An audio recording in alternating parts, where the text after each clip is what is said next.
Europe, Canada, Mexico, all fighting back. America's first, third, and fourth largest trading partners, steel and aluminum from those countries, will no longer be able to flow freely into the United States. Their reactions have been absolutely furious. Canada's Prime Minister called the U.S. measures an affront. Take a listen. Let me be clear. These tariffs are totally unacceptable. These tariffs are an affront to the long-standing security partnership between Canada and the United States, and in particular, an affront to the thousands of Canadians who have fought and died alongside their American brothers in arms. Well, America's trading partners are fighting back with more than just words. They're actually imposing tariffs of their own. They're retaliating. That pushed down industrial and consumer stocks on Wall Street. Let's take a look here. As I mentioned, the Dow closed some 250 points down in the red, just off the lows of the day. We'll have more on the market reaction in just a moment with Paul and Monica. The blip, though, the blip you see around 2 o'clock, where it really went down, was just as Justin Trudeau announced their response, the fact that they were planning to retaliate as well. Canada says that it will impose dollar-for-dollar tariffs on American goods, including steel and aluminium. Those go into effect on July 1st, in about a month from now. And Mexico announced equivalent measures on items like steel, pork, and produce. Those will remain in force until the U.S. drops its own tariffs. And the EU is moving ahead with tariffs on some $7.5 billion worth of American goods. It will also lodge a case at the WTO as well. The president of the European Commission, Jean-Claude Juncker, said Europe simply could not let the U.S. action go unanswered. This is a bad day for the world trade. What they can do, we are able to do exactly the same. It's totally unacceptable that a country is imposing unilateral measures when it comes to world trade.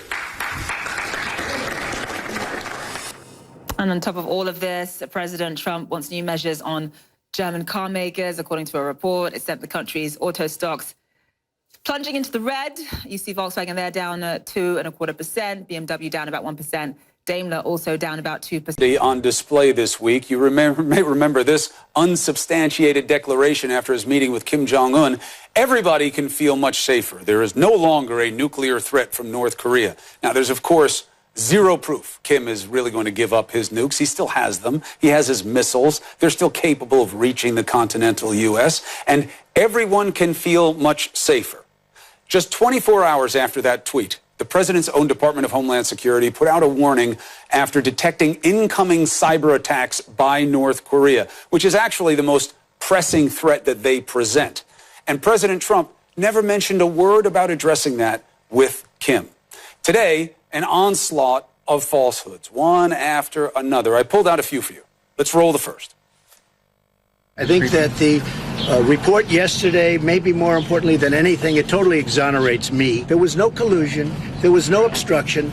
The IG report yesterday went a long way to show that. The IG report doesn't address any of the allegations about him, about obstruction of justice or anything about the Mueller probe. It just doesn't. The report was solely on the FBI's investigation of Hillary Clinton's emails. Let's roll the next one. Manafort has nothing to do with our campaign. He worked for me, what, for 49 days or something? A very short period of time. He's not even close. Actually, Mr. President, you know Manafort worked for you for 144 days.